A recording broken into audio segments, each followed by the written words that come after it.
Hello, everybody.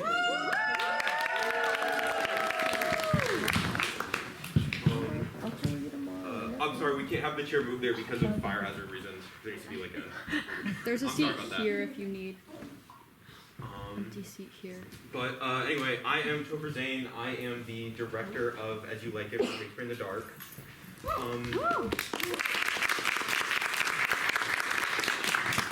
So our show is going to be about 2 hours and 10 minutes long, including a 10-minute intermission. You will know it is time for intermission because these house lights will come back on. No flash photography, please, because it will distract the actors. Additionally, there will be a prop knife used in the show. It is not sharp. It is not a real weapon. There is choreographed violence in the show. It is not real. No one is getting hurt. I want to give a really big thank you to Holly Maples, David Garrett, Lori Wolf, Hal Wink, and Chuck Bying, and the rest of the William & Mary Theater Department for helping to make this happen.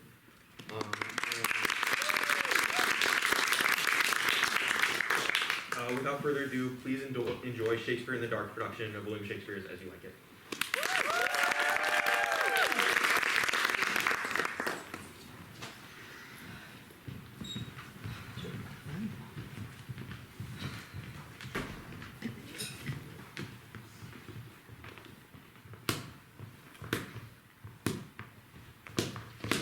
As I remember, Adam, it was upon this fashion, bequeathed me by will, but pour 1,000 crowns, and as thou sayest, charged my brother on his blessing to breed me well. And there begins my sadness. My brother Jacques, he keeps at school, and report speaks goldenly of his prophet. For my part, he keeps me rustically at home, or to speak more properly, stays me here unkept, for call you that keeping? For a gentleman of my birth, that differs not from the stalling of an ox. His horses are bred better.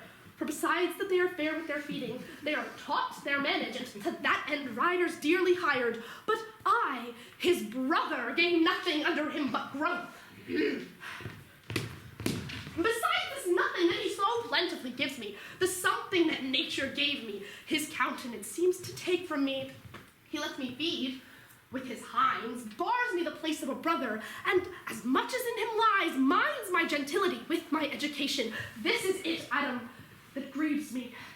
And the spirit of my father, which I think is within me, begins to mutiny against this servitude. I will no longer endure it, though I know no wise remedy for how to avoid it. Yonder comes my master, your brother. Now, sir, what makes you here? Nothing. I am not taught to make anything. What mar you then, sir? Marry, sir, I am helping you to mar that which God made, a poor, unworthy brother of yours. Marry, sir, be better employed. Know you where you are, sir? Oh, sir, very well. Know you before whom, sir? I better than him I am before knows me. What? Boy. Come, help it, brother, you are too young in this. Will thou lay hands on me, villain? I am no villain yet. I am the youngest son of Sir Roland de Boys, and he is thrice a villain that says such a father begot villains. Wert thou not my brother, I would not take this hand from thy throat, till this other hath pulled out thy tongue for saying so. That is well on thyself. Young masters, be patient, for your father's remembrance be at accord. Let me go, I say! I will not, till I please. You shall hear me. My father charged you in his will to give me good education. You have trained me like a peasant, obscuring and hiding from me all gentlemanlike qualities. The spirit of my father grows strong in me.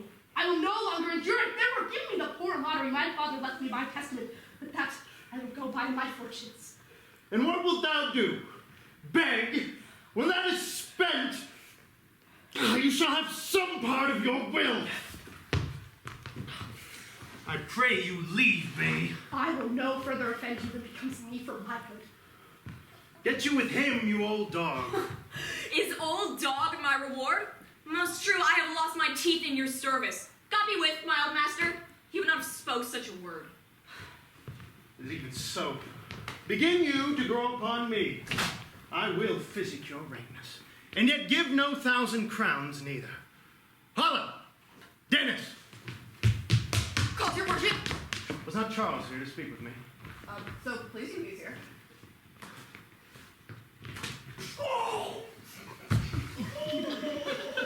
Good morrow to your worship. Good monsieur Charles. What's the new news at the new court? There's no news at the court, sir, but the old news. That is, the old duke has been banished by his younger brother, the new duke, and 3 or 4 loving lords have put themselves into voluntary exile with him. Can you tell if Rosalind, the duke's daughter, be banished with her father? Oh, no, for the duke's daughter, her cousin, so loves her, being ever from their cradles bred together, that she would have followed her into exile or have died to stay behind her. She is at the court, and no less beloved of her uncle than his own daughter. Where will the old duke live? They say he is already in Arden, and many merry men with him. They say many young gentlemen flock to him each day and fleet the time carelessly, as they did in the golden world. You fight tomorrow before the new duke. Marry do I, sir. And I came to acquaint you of a matter. I am given, sir, secret leave, to understand that your younger brother Orlando hath a disposition to come in disguised against me. Your brother is but young and tender, and for your love, I would be loath to foil him as I must for my own honor, if he do come in. Therefore, I came to acquaint you with all, that you might stay him from his intendment. Charles, I thank thee for thy love to me, which thou shalt find I will most kindly requite. I had myself notice of my brother's purpose herein, and have labored to dissuade him from it, but he is resolute. I'll tell thee, Charles, it is the stubbornest young fellow, full of ambition, an envious emulator of every man's good parts, a secret and villainous contriver against me, his natural brother. Therefore use thy discretion. I had as lief thou didst break his neck as his finger, and thou wert best look to it. For if thou dost him any slight disgrace, or if he do not mightily grace himself on thee, he will entrap thee by some treacherous device, and never leave thee till he hath taken thy life by some indirect means or other. For I assure thee, almost with tears I speak it, there is not one so young and so villainous this day living. I speak but brotherly of him, but should I anatomize him to thee as he is, I must blush and weep, and thou must look pale and wonder. I'm heartily glad I came hither to you. He come tomorrow, I'll give him his payment. Thank you, good Charles. I hope I shall see an end of him. For my soul, yet I know not why, hates nothing more than he. And he's gentle, never schooled and yet learned, full of noble device and indeed so much in the heart of the world, especially of my own people who know him best, that I am altogether misprized. But it shall not be so long. I pray thee, Rosalind, sweet my cause, be merry. Dear Celia, I show more mirth than I am mistress of, and would you yet I were merrier? Unless you could teach me to forget a banished father, you must not learn me how to remember any extraordinary pleasure. Herein I see thou lovest me not with the full weight that I love thee. If my uncle, thy banished father, had banished thy uncle, the Duke my father, so thou hadst been still with me, I could have taught my love to take thy father for mine, and so wouldst thou, if the truth of thy love to me were so righteously tempered as mine is to thee. Well, I will forget the condition of my estate to rejoice in yours. You know my father hath no child but I, nor none is like to have, and truly, when he dies, thou shalt be his heir. No. For what he hath taken from thy father, perforce I will render thee again in affection. By mine honor, I will, and when I break this oath, let me turn monster. Therefore, my sweet Rose, my dear Rose, be merry. From henceforth I will cause, and of my sports. Let me see. What think you of falling in love? Oh, very pretty. To make sport with all. But love no man in good earnest, nor no further in sport neither than with the safety of a pure blush thou mayest in honor come off again. What shall be our sport then? Let us sit and mock the good housewife Fortune from her wheel that henceforth her gifts may be bestowed equally. Oh, how now, wit, whither wander you? Mistress, you must come away to your father. Oh, were you made the messenger? No, by mine honor, but I was bid to come for you. Where learned you that oath, fool? Of a certain knight who swore by his honor they were good pancakes, and swore by his honor the mustard was not. Now I'll stand to it. The pancakes were not, and the mustard was good, and yet was not the knight forsworn. How prove you this in the great heap of your knowledge? I marry now unmuzzle your wisdom. Stand you both forth now, stroke your chins, and swear by your beards that I am a knave. By our beards, if we had them, thou art. By my knavery, if I had it, then I were. But if you swear by that, that is not, you are not forsworn. Nor was this knight swearing by his honor, for he never had any. Or, if he had, he swore it away before ever he saw those pancakes or that mustard. Here comes Monsieur Le Beau. Oh, with his mouth full of news. Monsieur Le Beau. What's the news? Fair princess, you have lost much sport. Sport. Of what color? Color, madam, how shall I answer you? As wheat and fortune will. As the destinies decree. Well said. You amaze me, ladies. I would have told you of good boxing, which you have lost the sight of. Yet tell us the manner of the boxing. I will tell you the beginning, and if it please your ladyships, you may see the end. It is the first time ever I heard breaking of ribs was sport for ladies. Or I promise. Rib breaking? Shall we see this boxing, cousin? Let us sit.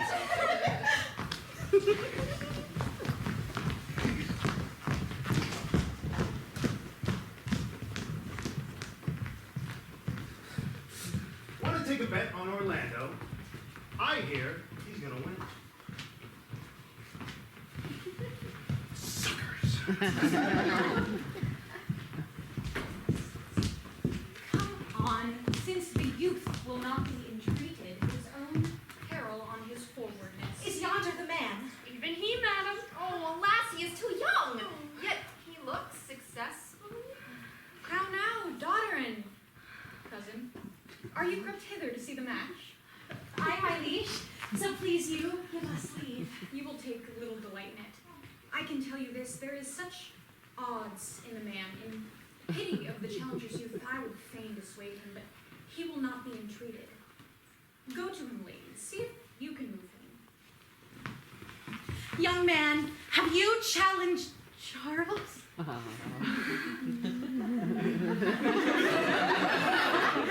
No! Fair princess. He is the general challenger. I come but in as others do to try with him the strength of my youth. Young gentlemen, we pray you for your own sake to embrace your own safety and give over this attempt. Do, young sir. I beseech you, punish me not with your hard thoughts, wherein I confess me much guilty to deny so fair and excellent ladies anything. But let your fair eyes and gentle wishes go with me to my trial, wherein if I be foiled, there is but one shamed that was never gracious. If killed, but one dead that is willing to be so. The little strength that I have, I would it were with you. And mine to eke out hers. Fare you well. Pray heaven I be deceived in you. Oh, where is this young gallant that is so desirous to lie with his mother earth? You mean to mock me after. You should not have mocked me before, but come your ways.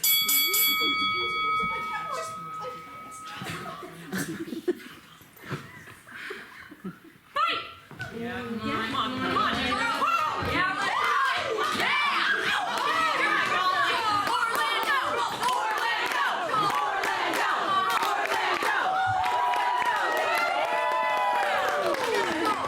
You got it.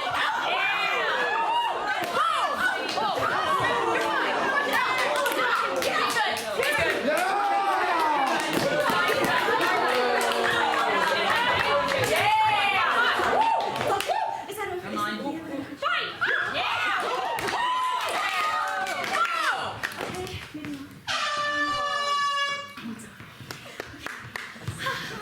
Now Hercules be thy steed, young man.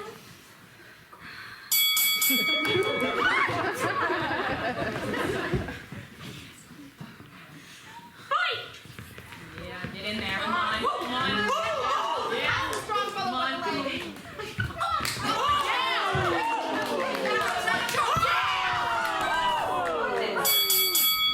No more. Yes, I beseech your grace, I'm not yet well breathed. How dost thou, Charles? He cannot speak, my lord. Bear him away. What is thy name, young man? Orlando, my liege, the youngest son of Sir Rowland I would thou had been son to some man else.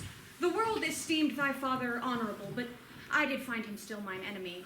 Thou should have pleased me more with this deed had thou descended from another house. But fare thee well, thou art a gallant youth. I would thou had told me of another father. I am more proud to be Sir Rowland's son, his youngest son, and would not change that calling to be adopted heir to Frederick. My father loved Sir Rowland as his soul, and all the world was of my father's mind. Gentle cousin, let us thank him and encourage him. My father's rough and envious disposition sticks me at heart.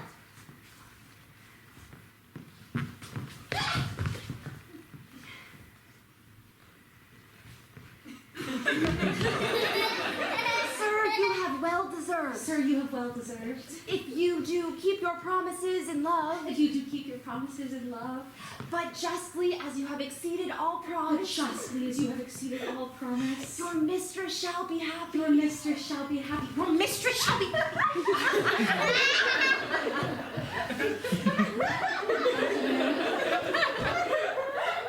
Wear this for me. One out of suits with fortune that could give more but let her hand lax wings. Will you go, Cos? Fair gentlemen. Can I not say I thank you? My better parts are all thrown down, and that which here stands up is but a quintain, a mere lifeless block. He calls us back. My pride fell with my fortunes. I'll ask him what he would. Did you call, sir?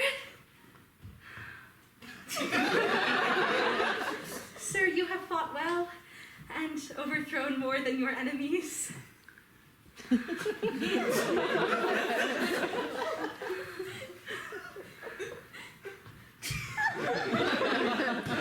you go, Cos? Have with you, fare you well. What passion hangs these weights upon my tongue?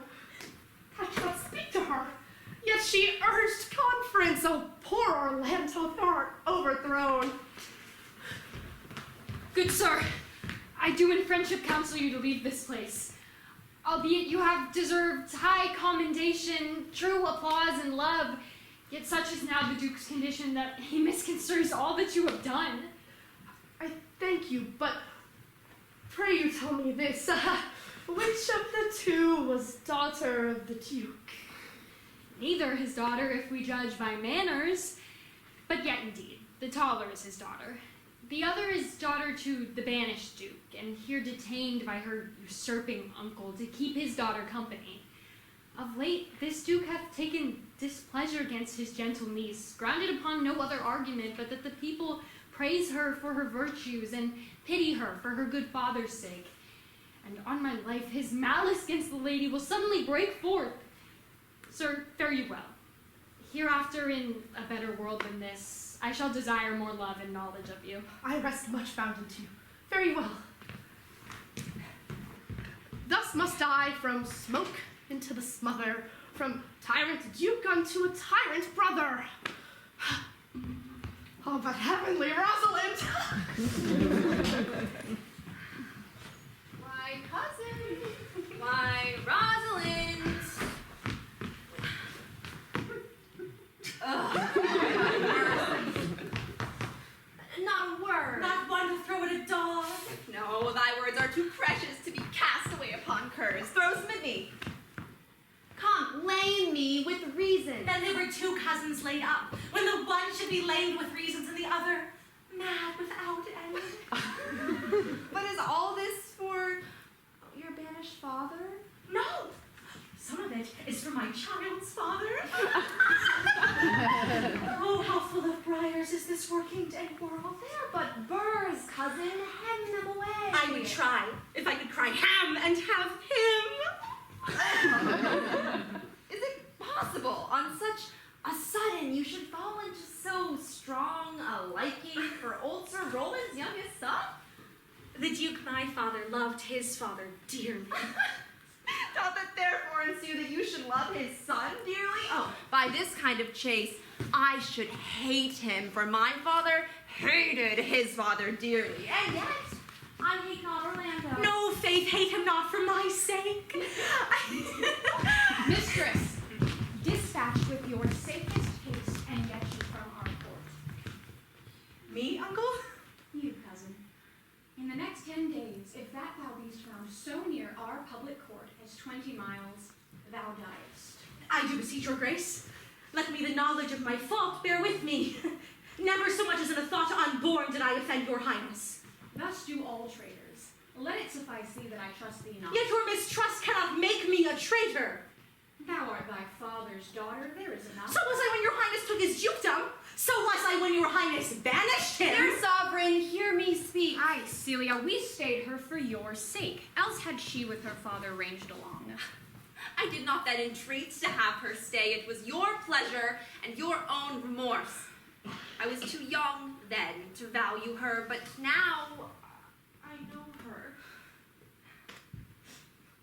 If she be a traitor, why, so am I. Thou art a fool. She robs thee of thy name, and thou wilt show more bright and seem more virtuous when she is gone. Then open not thy lips. Firm and irrevocable is my doom which I have passed upon her. She is banished. Pronounce that sentence then on me, my liege. I cannot live out of her company. You are a fool. You, niece, provide yourself. If you outstay the time, upon mine honor and in the greatness of my word, you die.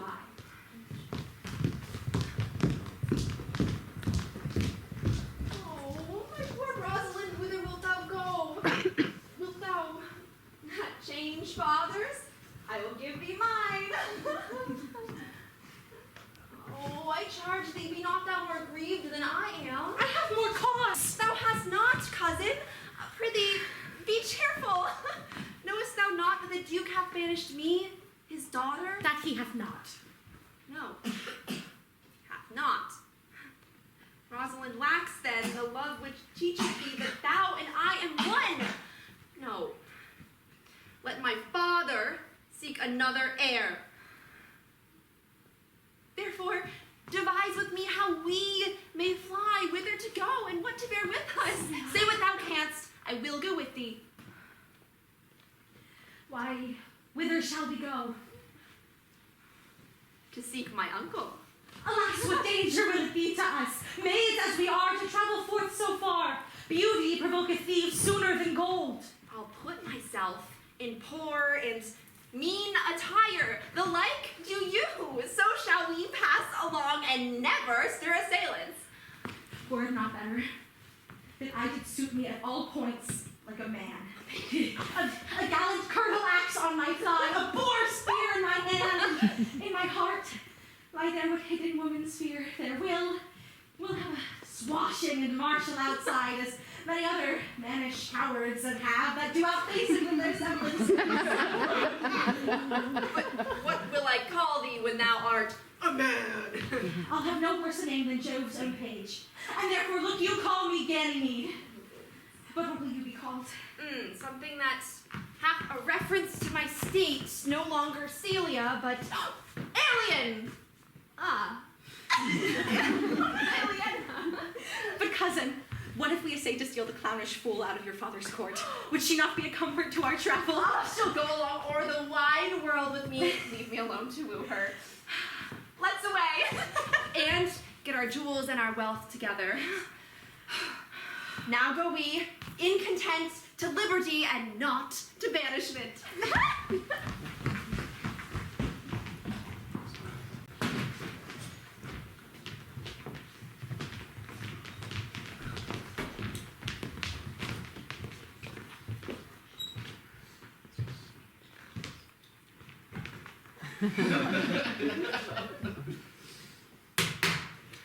Now, my brothers and co-mates in exile, hath not old custom made this life more sweet than that of painted pomp? Are not these woods more free from peril than that of the envious court? Sweet are the uses of adversity which, like the toad, venomous, that wears a precious jewel in his head.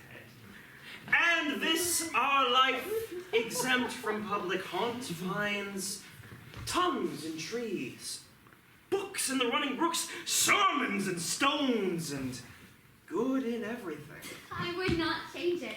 Happy is your grace. That can translate the stubbornness of fortune into so sweet and so quiet a style. Come! Shall we go and hunt us venison? Yes. It irks me. The poor, dappled fools, being native burghers of this desert city, should in their own confines with forked heads have their round haunches gored. Indeed, my lord, the melancholy Jakes grieves that in that time, 'twas you who usurped the daughter brother that hath banished you. Today, my lord of Amiens and myself did steal behind him as he lay along under the oak whose antique roof peeps out upon the brook that brawls along this wood to the witch place. A poor, sequestered stag that from a hunter's aim had taken a hurt.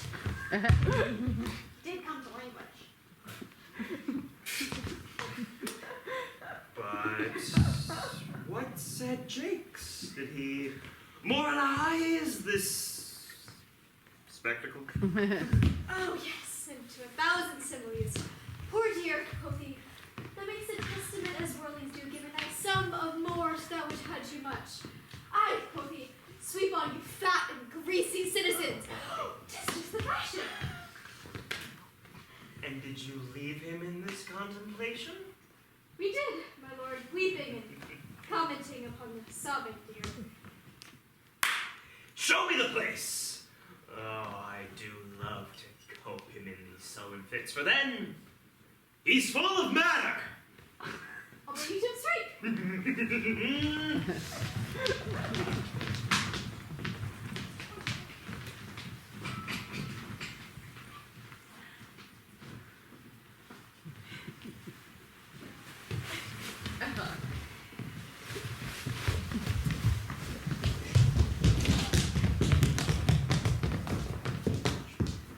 Can it be possible that no man saw them?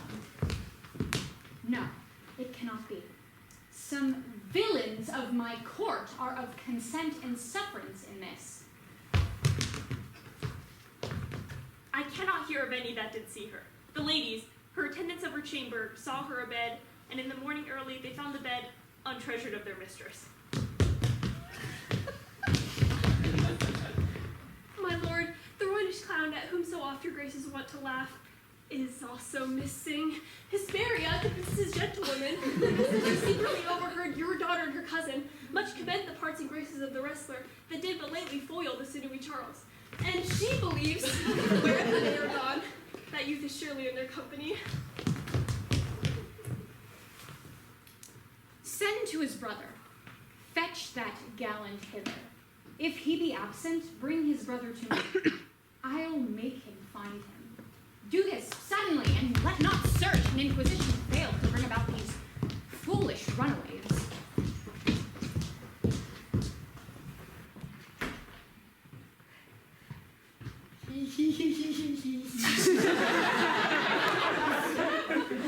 Who's there? What? Oh, my young master, oh, my gentle master, oh, my sweet master, oh, you memory of old Sir Roland, why? What make you here? Why are you so virtuous? Why do people love you? And wherefore are you gentle, strong, and valiant? What's the matter? Oh, unhappy youth! Come not within these doors, within this roof. The enemy of all your graces lives. Your brother! No, not your brother. Yet the son, yet not the son. I will not call him son. Of him I was about to call his father hath heard your praises, and this night he means to burn the lodging where you used to lie, and you within it. If he fail of that, he will have other means to cut you off. This is no place. This house is but a butchery. Abhor it. Fear it.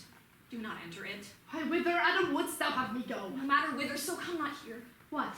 Wouldst thou have me go and beg my food? Or with a base and boisterous sword enforce a thievish living on the common road? I'd rather will subject me to the malice of a diverted blood. But do not so. I have 500 crowns, the thrifty hire I saved under your father, which I did store to be my foster nurse, should service in my old limbs lie lame. All this I give you. Let me be your servant. Though I look old, yet I am strong and lusty for in I never did apply hot and rebellious liquors to my blood. Therefore, my age is as a lusty winter, frosty yet kindly. Let me go with you. I'll do you the service of a younger man in all your business and necessities. Oh, good old man, how well in thee appears the constant service of the antique world, where service but for duty, not for meed. Thou art before the fashion of these times, where none will sweat but for promotion, and having that do choke their service up, even with the having. Together we will go, and ere we have thy youthful wages spent, we'll light upon some settled low content. Master, go on, and I will follow thee to the last gasp with truth and loyalty. From 17 years till now almost fourscore, here lived I, now lived here no more. At 17 years, many fortunes did seek, but at fourscore now it is too late a week. But fortune cannot recompense me better than to die not well and not my master's debtor.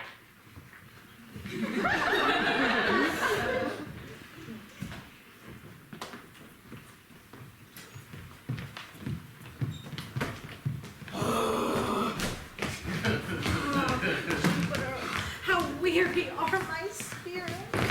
I care not for my spirits if my legs were not weary. I could find it in my heart to disgrace my man's apparel and to cry like a woman. But I must comfort the weaker vessel, as doublet and hose ought to show itself courageous to petticoat.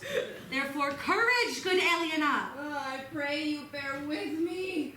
I cannot go no further. For my part, I had rather bear with you than bear you. Well, this is Arden. Aye, now am I in Arden. The more fool I. When I was at home, I was in a better place. But travelers must be content. I be so, good Touchstone. Look you who comes here, a young man and an old and solemn talk. O Corin, that thou knewst how I do love her. I partly guess, for I have loved ere now. No, Corin, being old, thou canst not guess. Nor in thy youth thou wast as true a lover as ever sighed upon a midnight pillow. But if thy love were ever like to mine, as sure I think did never man love so, how many actions most ridiculous hast thou been drawn to by thy fantasy? Into 1,000 that I have forgotten. Oh, thou didst then never love so heartily. If thou rememberest not the slightest folly that ever love did make thee run into, thou hast not loved. Or if thou hast not sighed, as I do now, wearing thy here with thy mistress' praise, thou hast not loved. Or if thou hast not broke from company abruptly as my passion now makes me, thou hast not loved. Oh, baby! Alas, poor shepherd, searching of thy wound, I have my heart adventure found. And I mine. I remember when I was in love. I broke my sword upon a stone and bid him take that for coming a knight to Jane's smile. And I remember the kissing of her battler and the cow's dugs that her pretty chapped hands had milked. And I remember the wooing of a peace god instead of her, from whom I took 2 cods, and giving her them again, said, with weeping tears, where are these for my sake? We that are true lovers run into strange capers. But as all is mortal in nature, so too is all nature in love mortal in folly. Thou speakest wiser than thou art aware of. Jove, this shepherd's passion is much upon my fashion. And mine. But it grows something stale with me. I pray you, will one of you question yon man if he for gold will give us any food? I faint almost to death. Holla, you cloud! He's not thy kinsman. Who calls? Your betters, sir.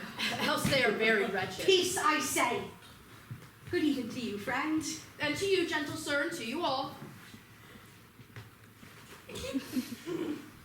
I prithee, shepherd, if that love or gold can in this desert place by entertainment bring us where we may rest ourselves and feed. Here's a young maid with travel much oppressed and faints. Faint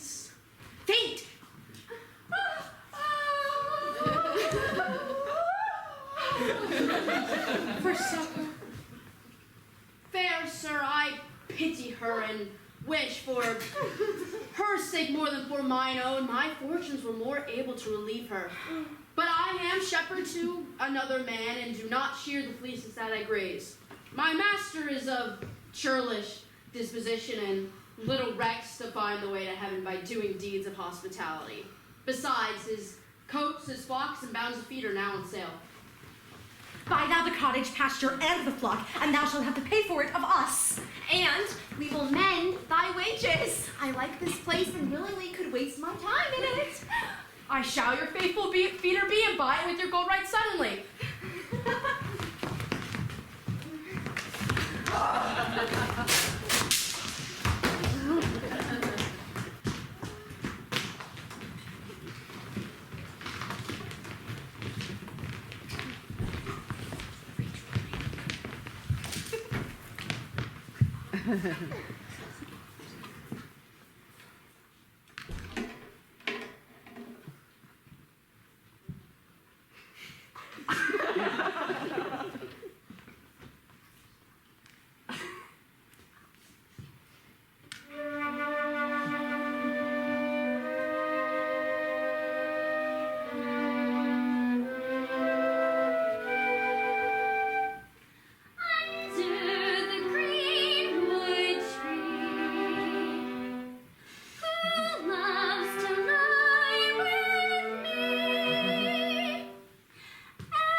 More, I prithee, more.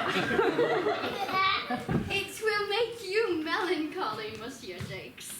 I thank it. More, I prithee, more. I can suck melancholy out of a song as a weasel sucks eggs. More, I prithee, more. My voice is ragged. I know I cannot please you. I do not desire you to please me. I do desire you to sing. Well, I'll end the song. Come the while, the Duke will drink here this even. He hath been all this day day, so look at you. And I have been all this day to avoid him. He is too disputable for my company. Come, Warble, come.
I wrote yesterday in despite of my invention. And I'll sing it. Thus it goes.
What's that, Duke Dome?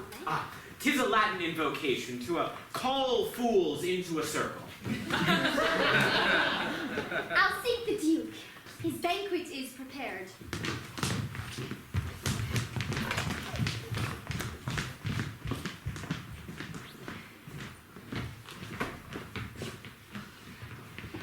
Young master, I can go no further. Oh, I died for food. Here I lie down and measure out my grave. Farewell, kind master. How now, Adam, no greater heart in thee. Come, I will bear thee some shelter, and thou shalt not die for a lack of dinner.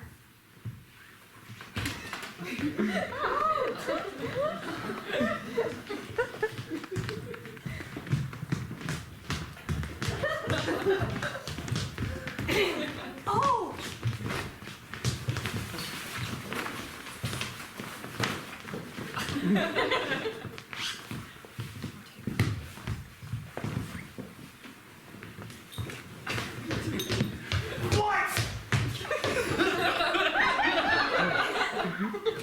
You look merrily. A fool! A fool! I met a fool in the forest. As I do live by food, I met a fool who railed on Lady Fortune in good terms. Good morrow, fool, quoth I. No, sir, quoth she, call me not fool till heaven hath sent me fortune. And then she drew a dial from her poke, and looking on it with a lackluster eye, says, It is 10, thus we may see, quoth she, how the world wags. 'Tis but an hour ago since it was 9, and after 1 hour more 'twill be 11. And so, from hour to hour we ripe, and from hour to hour we rot, and thereby hangs a tale. What fool was this? Oh, worthy fool, one that hath been a courtier, and says, If ladies be but young and fair, they have the gift to know it. Oh, fie on thee, I know what thou wouldst do. What? For a counter, would I do but good? Most mischievous, foul sin. Why, who cries out on pride? What woman in the city do I name when that I say, the city woman bears the cost of princes on unworthy shoulders? Forbearance, eat no more! Why, I have eaten none yet. He does! Never touches any of this fruit till I and my affairs are answered. I must die. What would you have?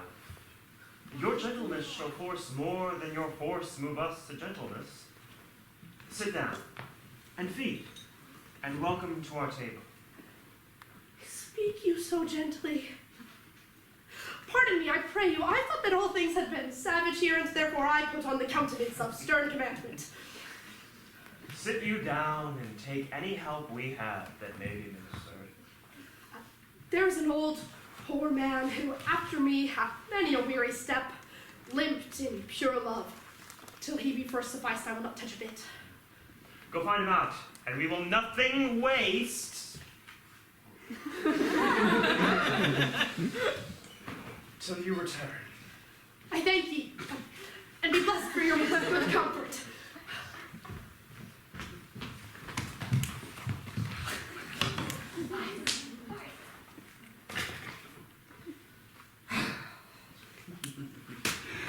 Ah, thou seest, we're not all alone unhappy. This wide and universal theatre presents more woeful pageants than the scene wherein we planned. All the world's a stage, and all the men and women merely players.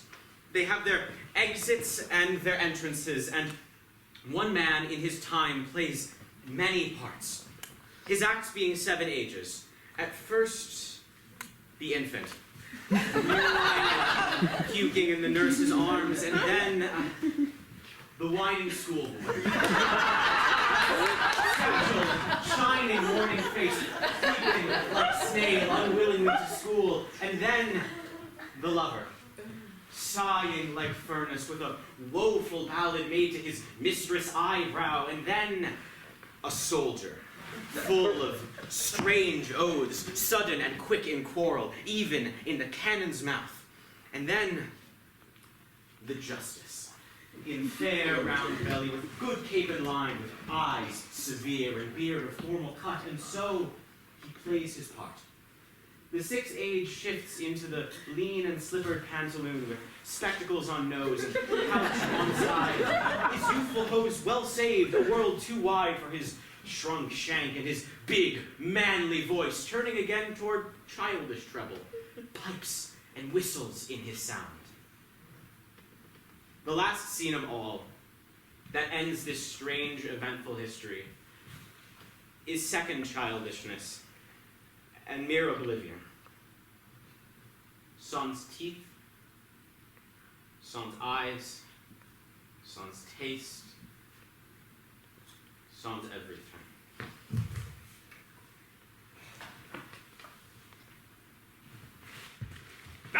Welcome. Set you down, your venerable burger, and let him feed.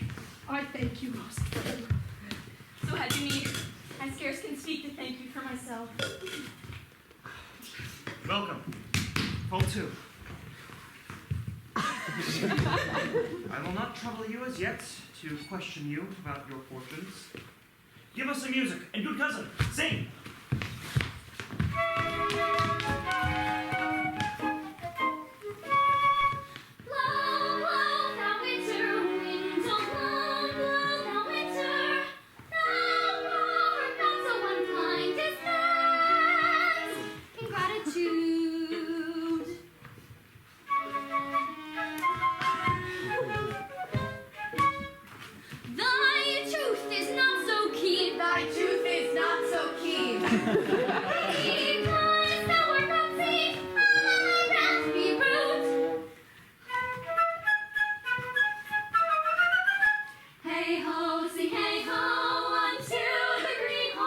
Most friendship is fading, most loving near folly. Oh,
if that you were the good Sir Roland's son, as you have whispered faithfully that you were, and as mine eye doth his effigies witness most truly lined and living in your face, be truly welcome hither.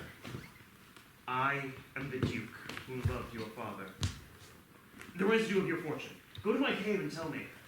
Support him by the arm! Give me your hand. Let me all your fortunes come down to sight.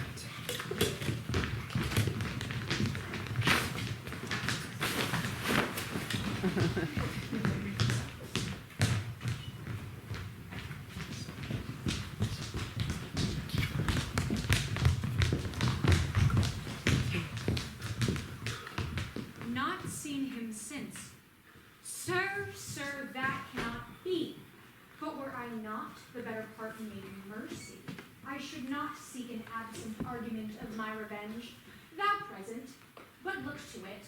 Find out thy brother, wheresoe'er he is, seek him with candle. Bring him, dead or living, within this 12-month, or turn thou no more to seek a living in our territory. Ah, that your highness knew my heart in this. I never loved my brother in my life. More villain thou.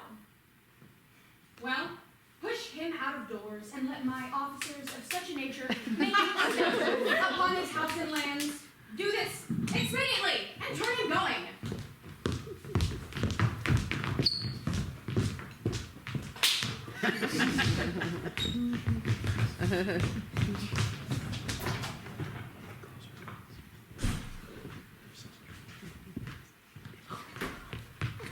Hang there, my verse, in witness of my love. And thou thrice-crowned queen of night, survey with thy chaste eye from thy pale sphere above my huntress name that my full life doth sway. Run, run, Orlando, carve on every tree the fair that chased thee. Unexpressive she.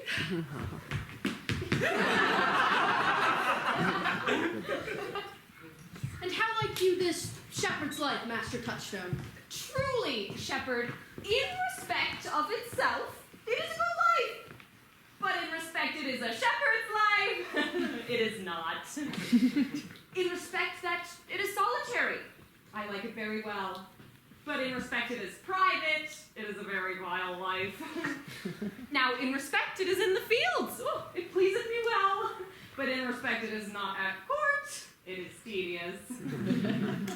Any philosophy in thee, shepherd?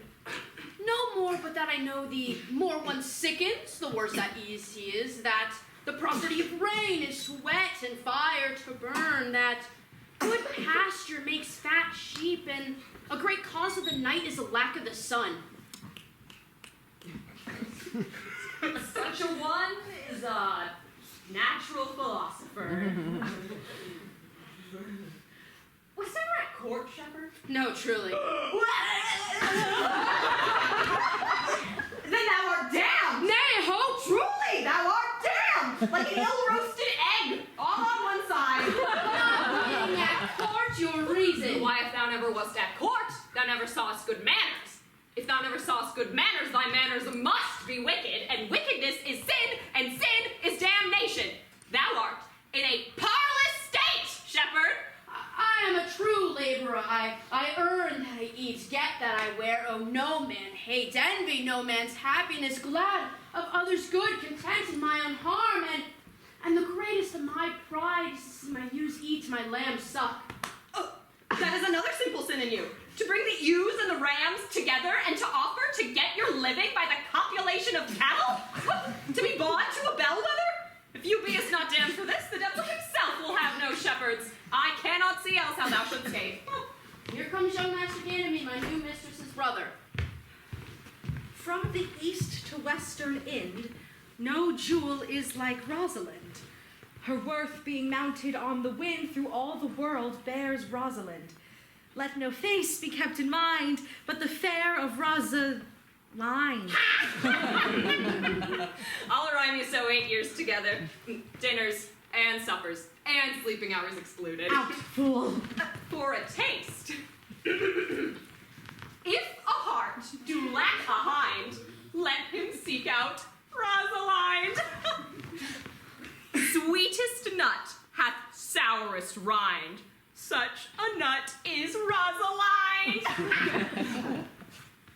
He whose sweetest rose shall find must find love's prick and Rosalind. Peace!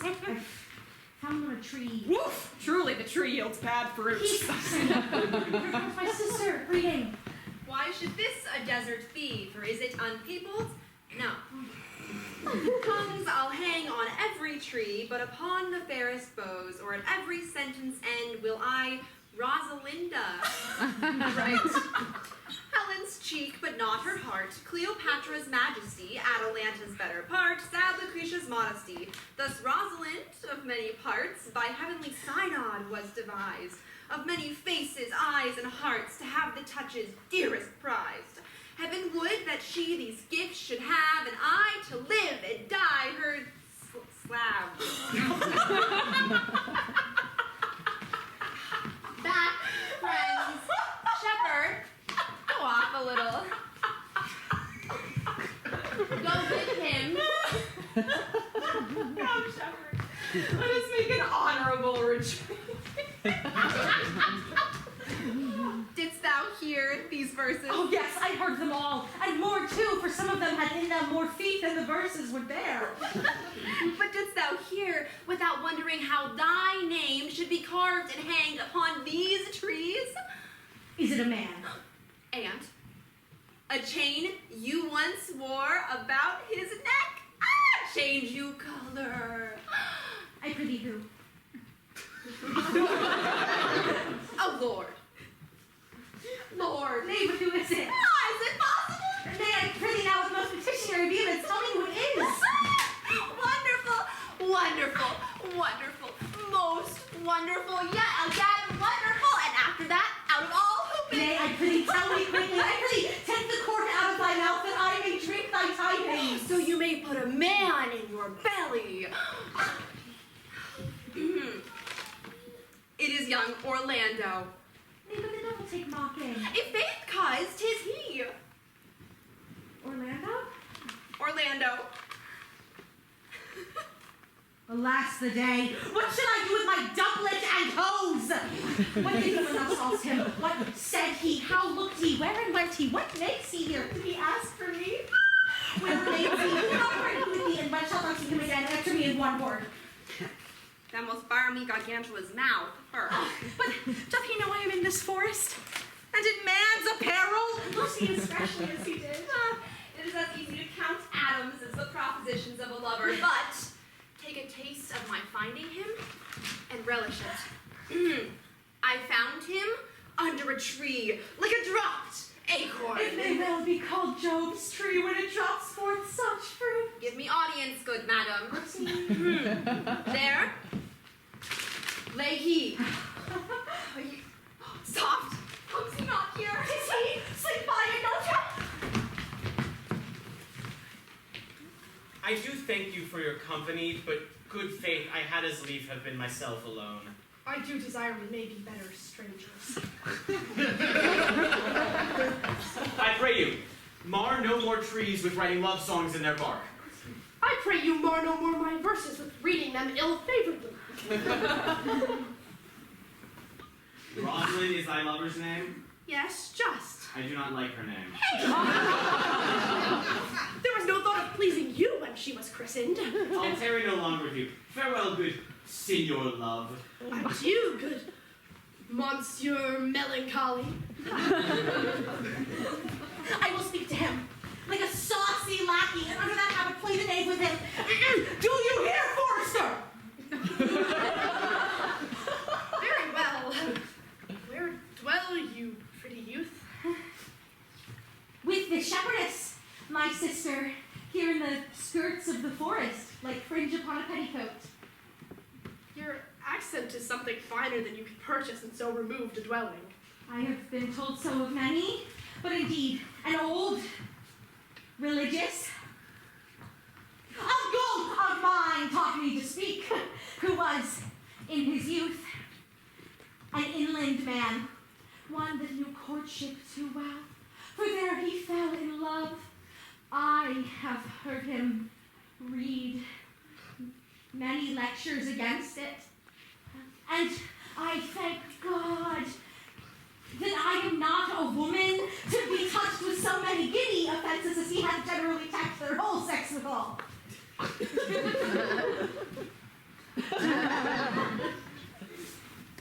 remember any of the principal evils that he laid to the charge of women?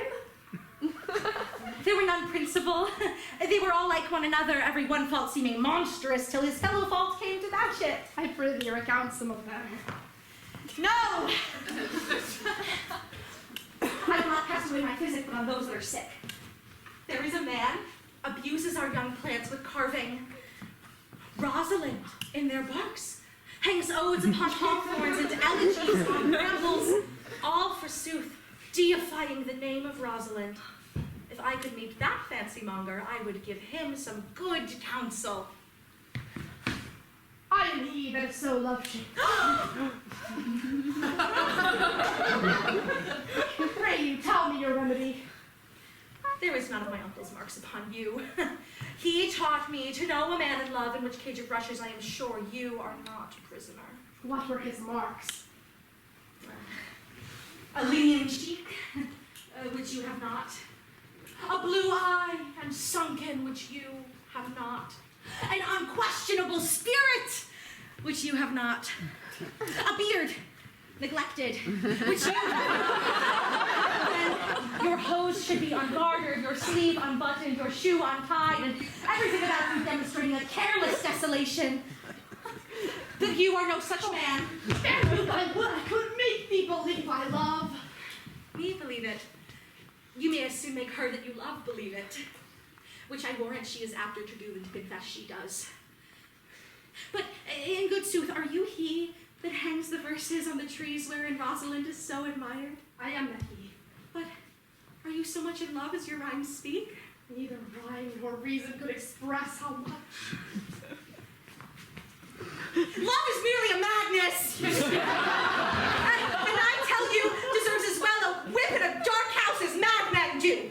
And the reason they are not so punished and cured is that the lunacy is so ordinary the whippers are in love too.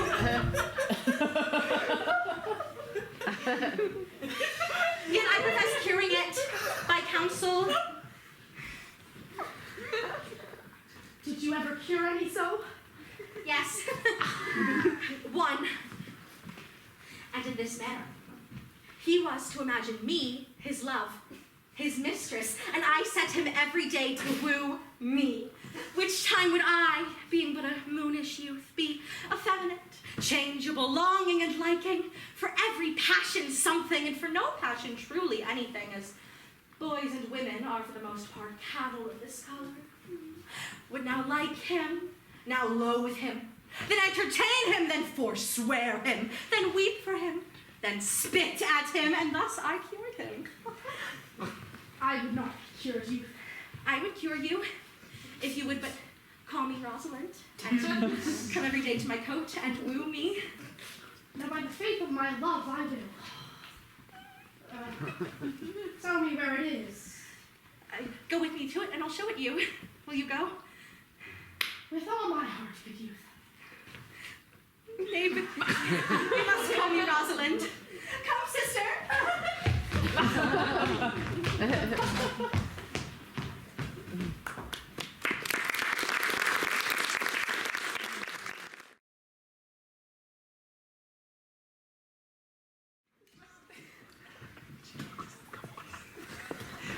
And how, Audrey? Am I the man yet?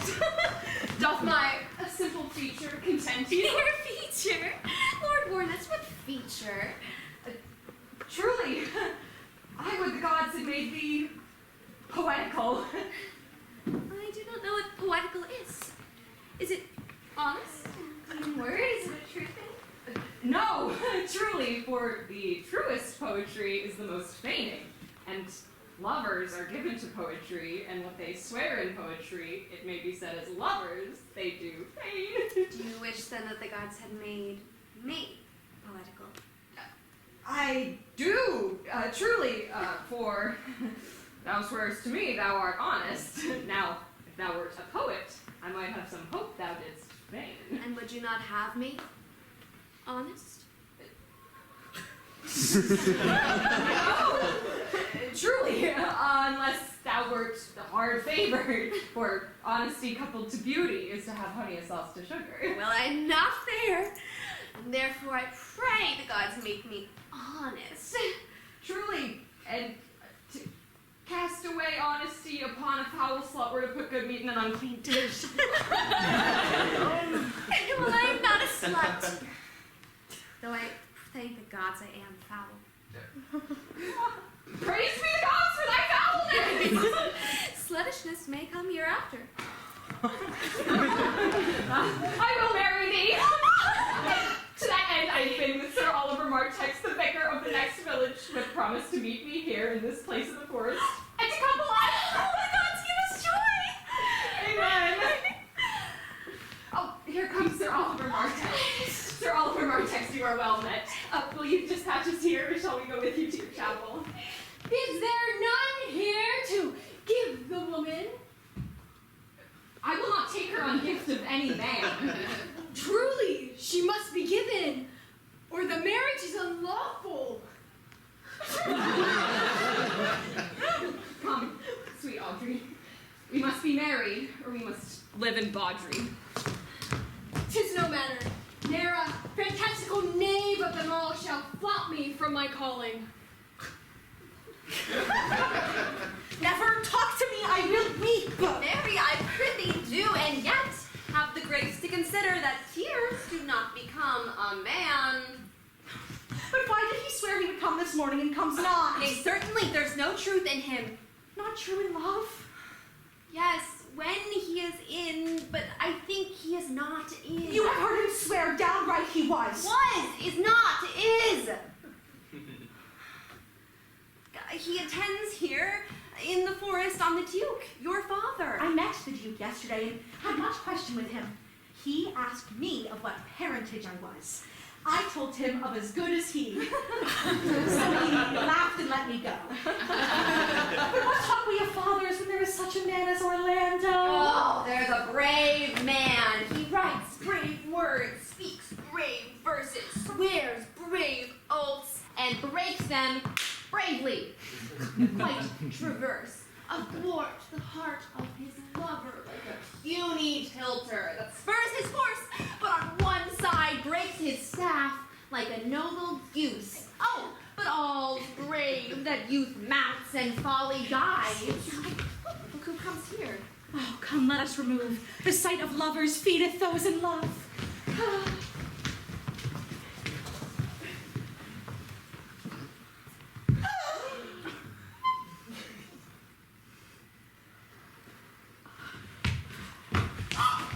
Sweet Phoebe, do not scorn me, do not, Phoebe. Say that you love me not, but say not so in bitterness. The common executioner, whose heart the customed sight of death makes hard, falls not the axe upon the humbled neck, but first begs pardon. Will you sterner be than he that dies and lives by bloody drops? I would not be thy executioner! I fly thee, for I would not injure thee. Thou tell'st me there is murder in mine eye? 'Tis pretty, sure, and very probable that eyes, that are the frailest and softest things, who shut their coward gates on enemies, should become tyrants, butchers, murderers!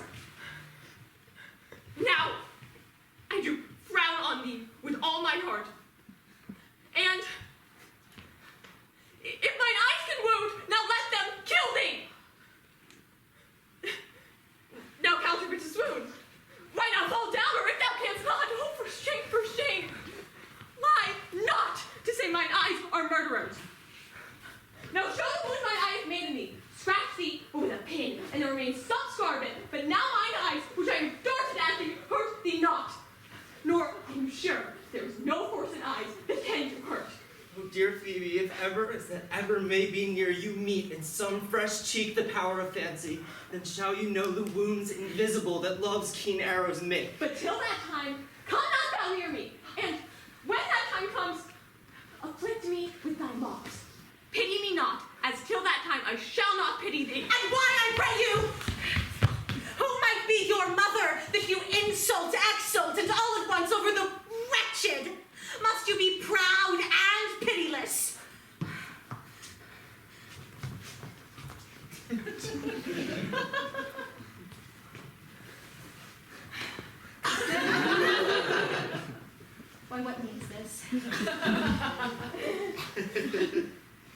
Why do you look on me? I think she needs to tangle my eyes too. No, faith, proud mistress, hope not after it. You, foolish shepherd, wherefore do you follow her? 'Tis not her glass, but you that flatters her, and out of you she sees herself more proper than any of her lineaments can show her. But mistress, know yourself, down on your knees, and thank heaven, fasting for a good man's love. Cry the man mercy.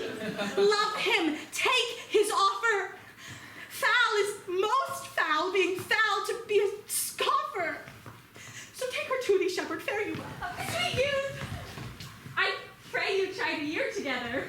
I'd rather hear you chide than this man woo. Why look you so upon me? For no ill will I bear you. I pray you do not fall in love with me, for I am falser than thou's mated wine.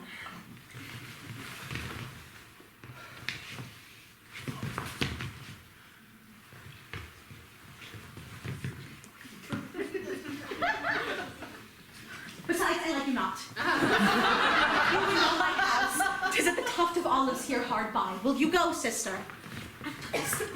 Stop it. Dead shepherd, now I find I saw light. Whoever loved, that loved not at first sight. Sweet Phoebe, What sayest thou, Silvius? sweet Phoebe, pity me. Why, I am sorry for thee, gentle Silvius. Wherever sorrow is, relief would be. If you do sorrow at my grief and love, by giving love, your sorrow and my grief are both exterminate. Thou hast, my love. Is not that neighborly? I would have you. Why, that were covetousness. Silvius, since thou canst talk of love so well, thy company I will endure. And I'll employ thee too, but do not look for further recompense than thine own gladness that thou art employed. So holy and so perfect is my love, and I in such a poverty of grace, that I shall think it a most plenteous crop to glean the broken ears after the man that the main harvest reaps. Who's known in the scattered smile, and that I'll live upon. Knowest thou the youth that spoke to me erewhile? Not very well, but I have met him often. He hath bought the cottage and the bounds that the old carlet once was master of. Think not I love him, though I ask for him. 'Tis but a peevish boy, yet he talks well. What care I for words? Yet words do well when he that speaks them pleases those that hear. It is a pretty youth, not very pretty, but sure he's proud, and yet his pride becomes him. He'll make a proper man. The best thing in him is his complexion, and faster than his tongue did make offense, his eye did heal it up. He is not very tall. Yet, for his years he's tall. His leg is but so-so, and yet 'tis well. There was a pretty redness in his lip, a little riper and more lusty red than that next to his cheek. There be some women, Silvius, had they marked him in parcels as I did, would have gone near to fall in love with him. Yet, for my part, I love him not, nor hate him not. And yet I have more cause to hate him than to love him. For what has he to do to chide at me? I marvel why I answer not again. But that's all one. Omittance is no quittance. I'll write to him a very taunting letter, and thou shalt bear it. Wilt thou, Silvius? Phoebe, with all my heart. I'll write it straight. The matter is in my head and in my heart. Go with me, Silvius.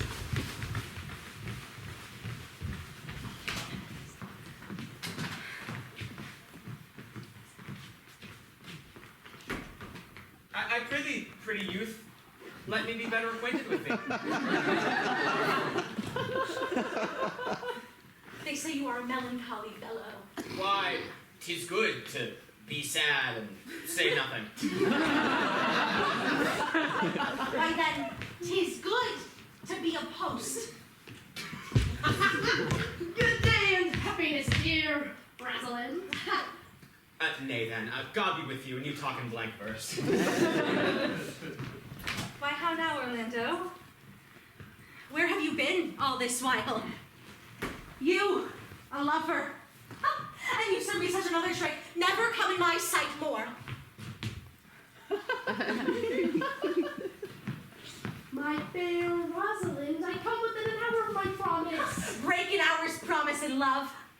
He that will divide a minute into 1,000 parts and break but a part of the 1,000 parts of a minute. It may be said of him that Cupid hath clapped him on the shoulder, but I'll warrant him heart whole.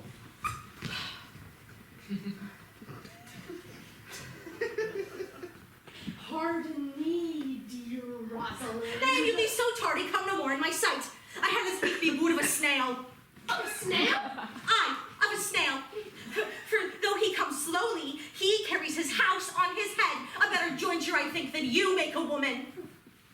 Oh, come woo me, for now I'm in a holiday humor and like enough to consent. What would you say to me now, and I were your very, very Rosalind? I would kiss before I spoke. Nay,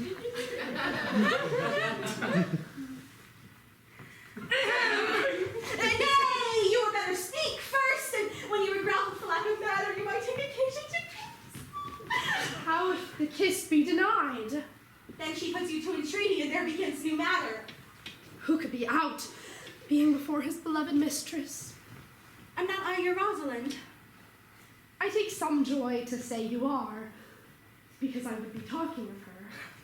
Well, in her person, I say I will not have you.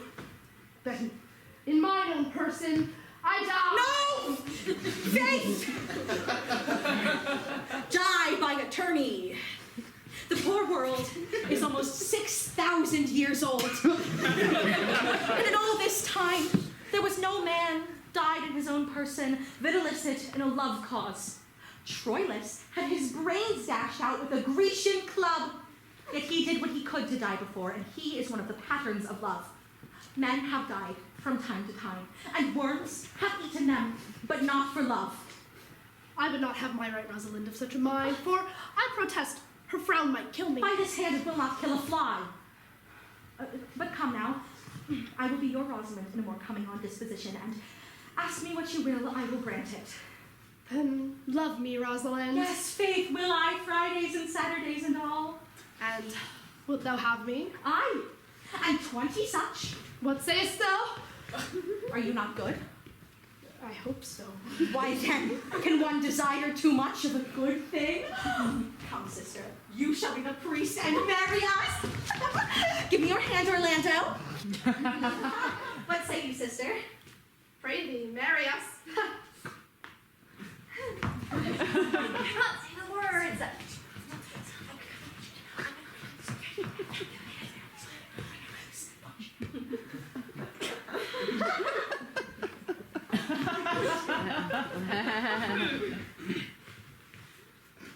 You must begin, will you, Orlando? Go to! Will you, Orlando, have to wife this Rosalind? I will. Aye, but when? Why, now, as fast as she can marry us. Then you must say, I take thee, Rosalind, for wife. I take thee, Rosalind, for wife. Now tell me how long you would have her after you have possessed her. Forever and a day. Say day without the ever. No. No, Orlando. Men are April when they woo, December when they wed. Maids are May when they are maids. The sky changes when they are wives. I will be more jealous of thee than a Barbary cock pigeon over his hen. More clamorous than a parrot against rain. More newfangled than an ape. More giddy in my desires than a monkey. I will weep for nothing, and I will do that when you are disposed to be merry. I will laugh like a hyena, and that when thou art inclined to sleep. But will my Rosalind do so? By my life, she will do as I do. But she is wise. Well, she would not have the wit to do this. For these 2 hours, Rosalind, I will leave thee. Alas, my love, I cannot lack thee 2 hours. I must attend the Duke at dinner. By 2 o'clock I will be with thee again. Fine, go your ways. Go your ways. I knew what you would prove. My friends told me as much, and I thought no less. That flattering tongue of yours, one needs is but one cast away, and so, come death. 2 o'clock is your hour. By my troth, and in good earnest, and so God meant me, and by all pretty oaths that are not dangerous, if you break one jot of your promise, or come 1 minute behind your hour, I will think you the most pathetical break promise, and the most hollow lover, and the most unworthy of her you call Rosalind that can be chosen out of the gross band of the unfaithful. Therefore, beware my censure and keep your promise. With no less religion than if thou wert indeed my Rosalind. So adieu. Adieu. Oh, cause, my pretty little cause, that thou didst know how many fathom deep I am in love. But my affection cannot be sounded. It hath an unknown bottom like the Bay of Portugal.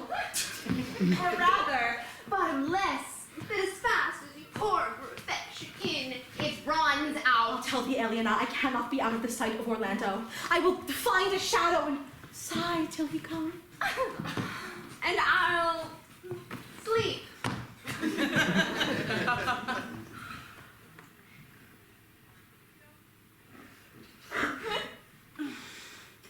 How say you now? Is it not past 2 o'clock and here much Orlando? I'll warrant you with pure love and troubled brain. Look who comes here. My errand is to you, fair youth. My gentle Phoebe did bid me give you this. I know not the contents, but as I guess by the stern brow and waspish action which she did use as she was writing of it, it bears an angry tenor. Pardon me, I am but as a guiltless messenger. Will you hear the letter? So please you, for I never heard it yet. Art thou God to shepherd turned, that a maiden's heart hath burned? Why thy Godhead laid apart, warst thou with a woman's heart? Did you ever hear such railing? Whilst the eye of man did woo me, that could do no vengeance to me, meaning me, a beast. If the scorn of your bright eye have power to raise such love in mine, he that brings this love to thee little knows this love in me. And by him still up thy mind, whether that thy youth and kind will the faithful offer take of me, and all that I can make, or else by him my love deny, and then I'll study how to die. Alas, poor shepherd. Say this to her, that if she love me, I charge her to love thee. If she will not, I will never have her unless thou entreat for her. If you be a true lover, hence, and not a word, for here comes more company. Good morrow, fair ones. Pray you, if you know where stands a sheepcote fenced with olive trees. West of this place, down in the neighborhood, The ranks of osiers by the murmuring stream left on your right hand, right hand. Doth bring you to the place. But at this hour the house doth keep itself. There's none within. If that I should profit by a tongue, then should I know you by description? Such garments and such years. The boy is fair of female favor and bestows himself like a right. Are not you the owner of the house I did inquire for? Oh, it is no boast, being asked to say we are. Orlando doth commend him to you both, and to that youth he calls his Rosalind, he sends this bloody napkin. Are you he? I am. What must we understand by this? Some of my shame, if you will know of me. What man I am, and how, and why, and where this handkerchief was stained. Pray you tell it. When last the young Orlando parted from you, he left a promise to return again within an hour. Oh, what a fell. He threw his eye aside, and marked what object did present itself under an old oak, whose boughs were mossed with age. A wretched, ragged man lay sleeping on his back. About his neck, a green and gilded snake had wreathed itself with her head, nimble in threads, approached the opening of his mouth. But suddenly, seeing Orlando, it unlinked itself, and with indented glides did slip away into a bush, under which bush's shade, a lioness with udders all drawn dry, like hatching and hung round. Cat-like watch. When that the sleeping man should stir, for 'tis the royal disposition of that beast to prey on nothing that doth seem as dead. This seen, Orlando did approach the man, and found it was his brother, his elder brother. I have heard him speak of that self-same brother, and he did render him the most unnatural that lived amongst men. Well, he might do so, for, well, I know he was unnatural. To Orlando. Did he leave him there, food to the sucked and hungry lioness? Twice did he turn his back, and purposed so. But kindness, nobler ever than revenge, and nature, stronger than his just occasion, made him give battle to the lioness, who quickly fell before him, in which, hurtling from miserable slumber, I waked. Oh, are you his brother? Was you he rescued? Was it you that did so oft contrive to kill him? But 'tis not I. I do not shame to tell you what I was, since my conversion so sweetly tastes, being the thing I am. What for the bloody napkin? By and by, tears are recounted and most kindly bathed, is how I came into that desert place. In brief, he led me to the gentle Duke, who gave me fresh array and entertainment, committing me unto my brother's love, who instantly led me into his cave. There, stripped himself, and here upon his arm, the lioness had torn some flesh away, which all this while had bled. And now he fainted, and cried in fainting upon Rosalind. Brief, I recovered him, bound up his wounds, and after some small space, being strong at heart, he sent me hither, a stranger as I am, to tell this story, that you might excuse his broken promise, to give this napkin, dyed in his blood unto the shepherd youth that he in sport doth call his Rosalind. Oh, Rosalind! Ganymede! Sweet Ganymede! Many will swoon when they do look upon blood. There's more in it. Cousin! Ganymede! Look, he recovers. I work home. We'll lead you thither. I pray you, will you take him by the arm? Be of good cheer, you a man. You have a man's heart. I do so, I confess it. Asura, a body would think this was well counterfeited. I pray you, tell your brother how well I counterfeited. Hi-ho! This was not counterfeit. There is too great testimony in your complexion that it was a passion of earnest. Counterfeit, I assure you. Well, take a good heart and counterfeit to be a man. So I do. But in faith, I should have been a woman by right. Ah, come, you look paler and paler. I pray you, draw homewards. Good sir. Go with us. That's for I must bear answer back how you excuse my brother Rosalind. I shall devise something, but I pray you commend my counterfeiting to him. Will you go? A most wicked Sir Oliver, Audrey, a most vile bar text. But, Audrey, there was a youth here lays claim to you? I notice. He hath no interest in me in the world. Oh, here comes the man you meet now. It is meat and drink to me to see a clown. Good evening, Audrey. Good evening, William. Oh, and good evening to you, too. Good even, gentle friend. Cover thy head. Nay, prithee be covered. How old are you, friend?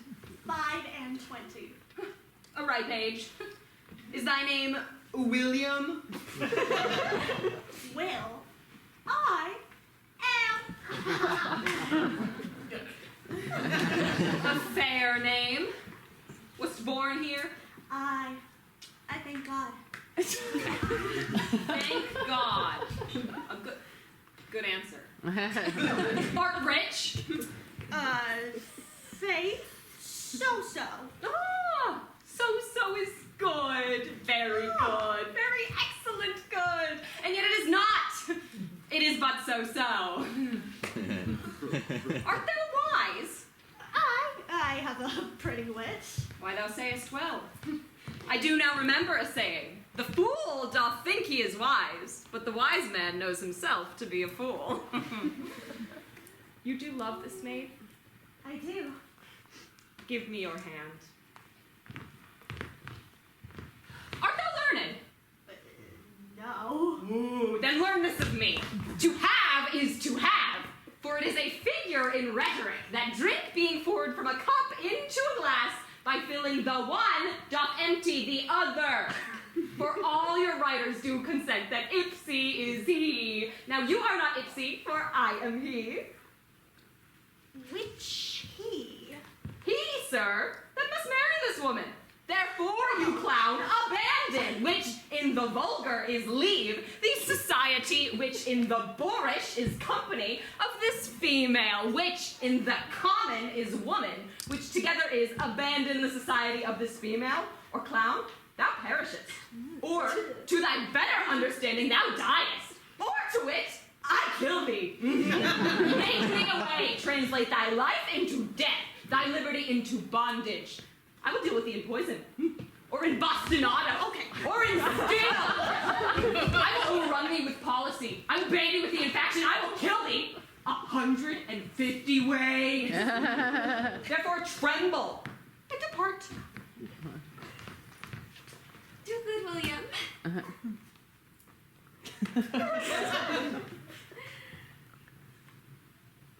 God rest you, Mary.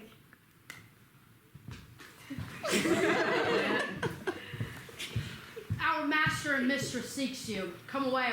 I attend.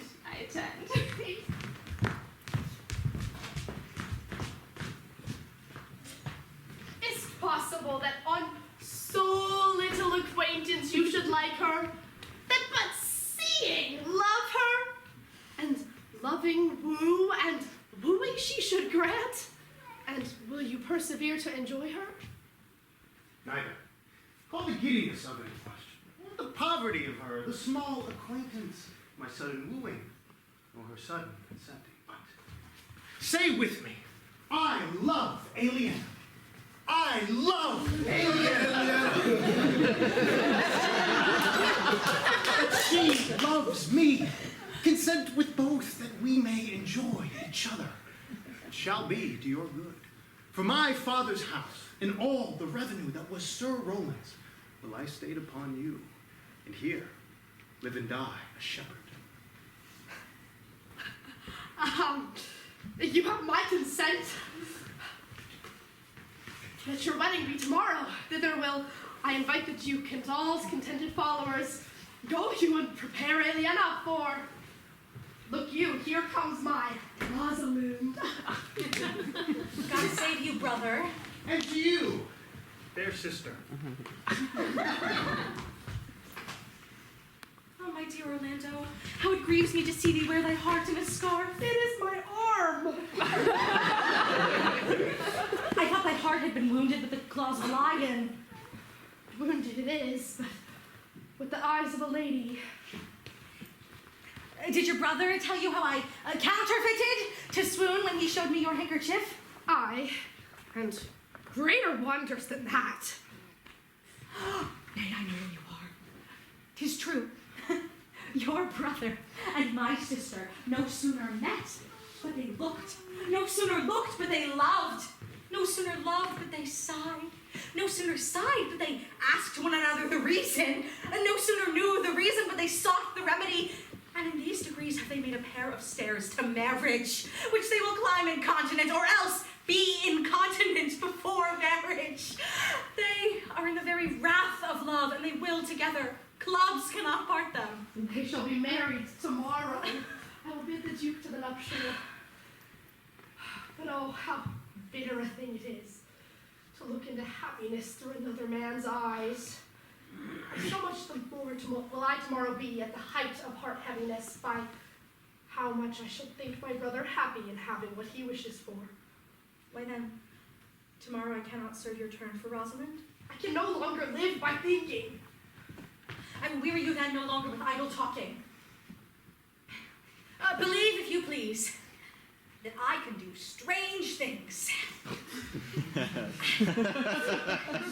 have, since I was 3-year-old, conversed with a magician, most profound in his art, and yet not damnable. If you do love Rosalind so near the heart as your gesture cries it out, when your brother marries Elena, so shall you marry her. I know into what straits of fortune she is driven, and it is not impossible to me, if it seem not inconvenient to you, to set her before your eyes tomorrow, human as she is and without any danger. Speakst thou in sober meaning? By my life, I do.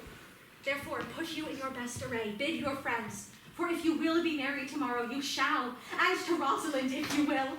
Look, here comes a lover of mine, and a lover of hers. You have done me much ungentleness to show the letter that I read to you. I care not if I have. It is my study to seem despiteful and ungentle to you. You are there followed by a faithful shepherd. Look upon him, love him, he worships you.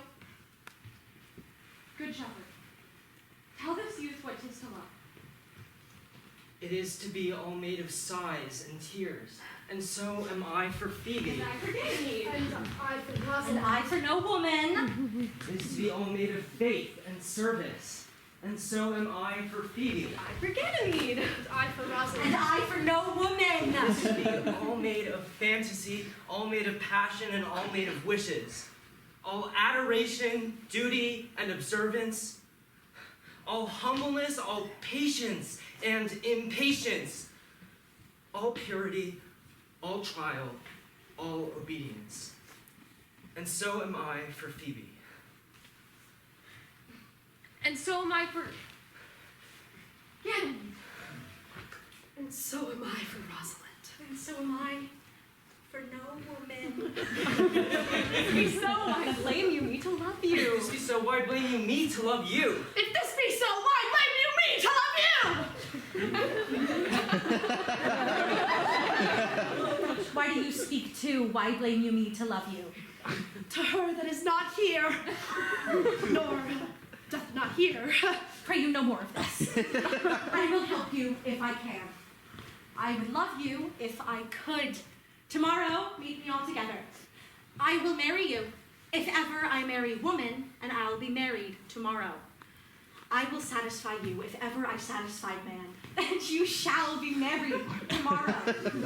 I will content you if what pleases you contents you, and you shall be married tomorrow.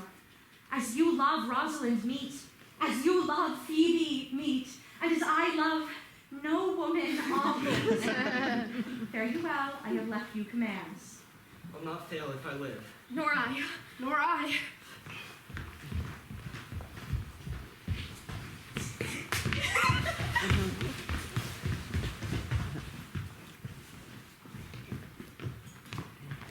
Tomorrow is the joyful day, Audrey. Tomorrow will we be married? I desire it with all of my heart, and I hope it is no dishonest desire to be a woman of the world.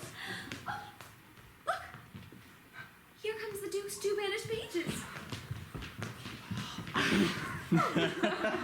Well met again, honest gentlewomen. By my troth, you are well met. Come, sit, and a song? We are for you. Sit in the middle. Ah.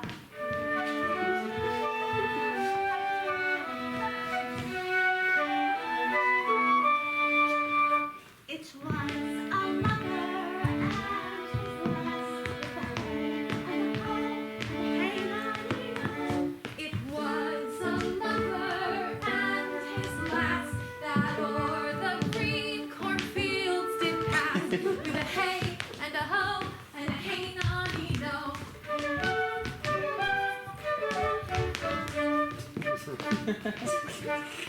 In the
This carol they began an hour with a hey and a ho and a ho.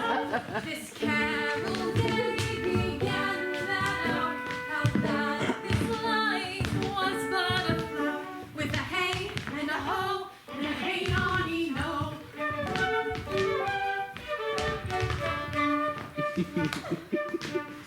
In the springtime,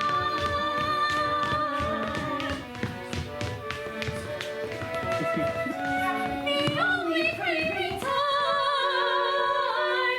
when birds do sing, hey ding, a ding, a ding, a ding, a ding, a ding, a ding. Sweet lovers of the spring.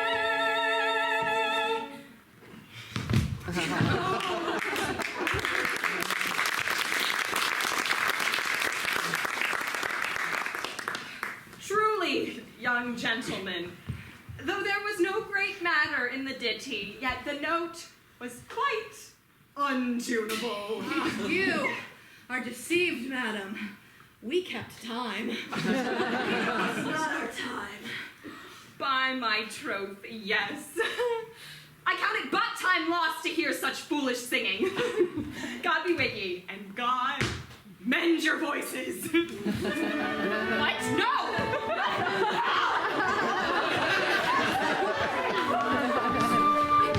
And therefore take the present time with a hey and a ho and a hey nonny no. And therefore take the present time, for love is crowned and with thy time, with a hey and a ho and a hey nonny no.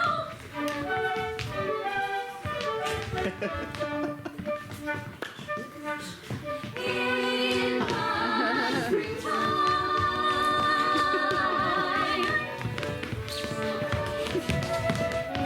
the only pretty time when birds do sing, hey ding, a ding, a ding, sweet lovers of the spring.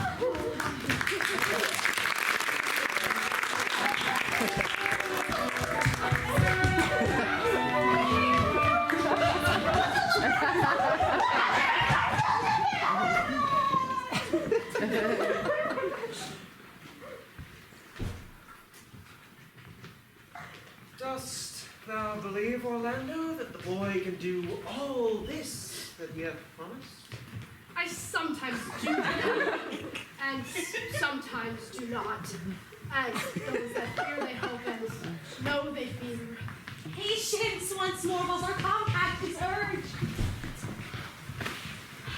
You say, if I bring in your Rosalind, you will bestow her on Orlando here. That would I, had I kingdoms to give with her. You say you will have her when I bring her. That why were I of all kingdoms king. You say you will marry me if I be willing. That would I shall die the hour after. But if you do refuse to marry me, you'll give yourself to this most faithful shepherd. So is the bargain. You say you will have Phoebe if she will. I have promised to make all this matter even. Keep your word, O Duke, to give your daughter. You yours, Orlando, to receive his daughter. Keep you your word, Phoebe, that you'll marry me, or else refusing me to wed this shepherd. Keep you your word, Silvius, that you'll marry Phoebe if she do refuse me. And from hence I go to make these doubts all even.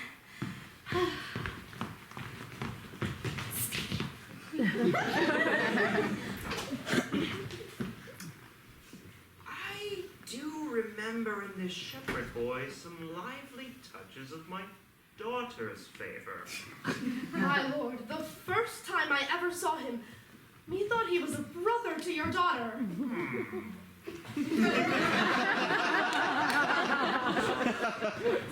There is sure another flood toward if these couples are coming to the ark. Salutation and greeting to you all. Oh, good, my lord, bid her welcome. This is a gentlewoman I have so often met in the forest. She hath been a court here, she swears. If any man doubt that, let him put me to my purgation. I have trod a measure. I have flattered a lady. I have been politic with my friend, smooth with mine enemy. I have undone 3 tailors. I have had 4 quarrels, and like to have fought 1. And how was that, Tina? Faith, we met, and found it was a quarrel upon the 7th cause. How 7th cause? Good, my lord. Like this fellow? I like her very well. Sir, I do desire of you the like. But for the 7th cause, how did you find the quarrel on the 7th cause? Upon a lie, 7 times removed, as thus, sir. I did dislike the cut of a certain courtier's beard. He sent me word, if I said his beard was not cut well, he was of the mind it was. This is called the retort courteous. If again I sent him word it was not well cut, he would send me word again that he cut it to please himself. This is called the quip immodest. If again it was not well cut, he disabled my judgment. This is called the reply churlish. If again it was not well cut, he would answer, I spake not true. This is called the reproof valiant. If again it was not well cut, he would say I lie. This is called the counter-check quarrelsome. And so too the lie circumstantial and the lie direct. And how oft did you say his beard was not well cut? Oh, I durst go no further than the lie circumstantial, nor he durst not give me the lie direct. And so we measured swords and parted. Can you nominate in order now the degrees of the lie? Oh, sir, we quarrel in print, by the book as you have books for good manners. I will name you the degrees. The first, the retort courteous. The second, the quip modest. The third, the reply churlish. The fourth, the reproof valiant. The fifth, the counter-check quarrelsome. The sixth, the lie with circumstance. The seventh, the lie direct. All these you may avoid but the lie direct. And you may avoid that too, but with an if. I knew when 7 justices could not take up a quarrel, but when the parties were all met themselves, one of them thought but of an if, as if you said so, then I said so. And they shook hands and swore brothers. Your if is the only peacemaker. Much virtue in if. Is not this a rare fellow, my lord?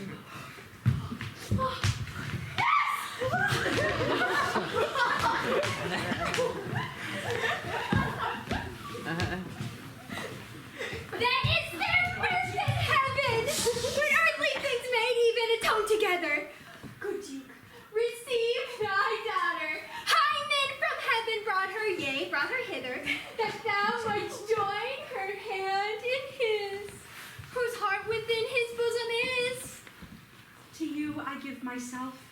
for I am yours.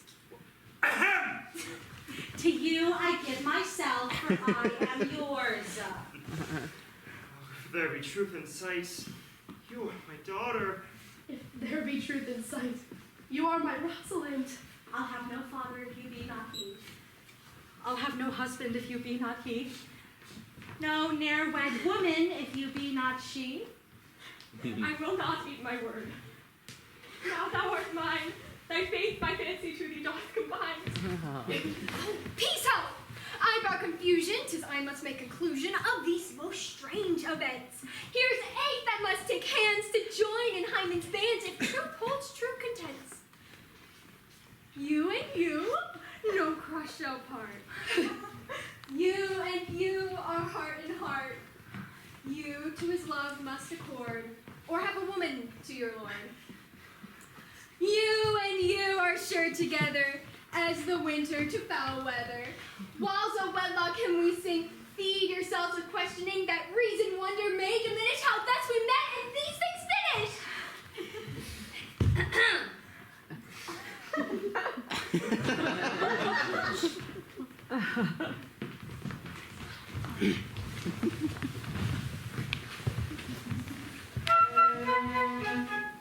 Wedding is great Juno's crown, oh blessed on a birthday bell. For Hymen's people every town, oh when not in the honor red. Honor and renown, for Hymen God of every town. Honor and renown, for Hymen God of every town.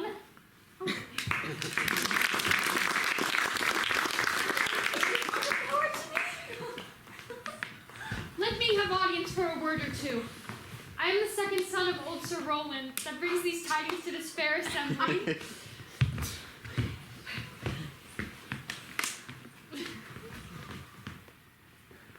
Duke Frederick, hearing how that every day men of great worth resorted here, addressed a mighty power, which were on foot in his own conduct, purposely to take his brother here and put him to the sword.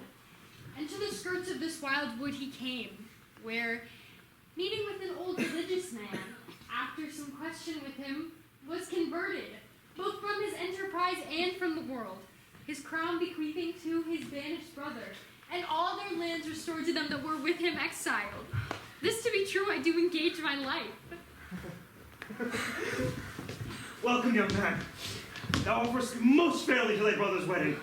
And after every of this happy number, who have endured true days and nights with us, shall share in the good of our returned fortune, according to the measure of their states. Meantime, forget this new-fallen dignity and fall into our rustic revelry. Play, music, and you, brides and bridegrooms all, with measure heaped in joy to the measures fall. Sir, by your patience. If I heard you rightly, the Duke hath put on a religious life and thrown into neglect the pompous court. He hath. To him will I. Out of these convertites there's much matter to be heard and learned. You, to a love your true faith doth merit. You, to your land and love and great allies. You, to a long and well-deserved bed. And you, to wrangling. So, to your pleasures. I am for other than for dancing measures. Stay, Jake, stay. To see no pastime I. What you would have, I'll stay to know at your abandoned cave. Proceed, proceed. We'll begin these rites as we do trust they'll end in true delights.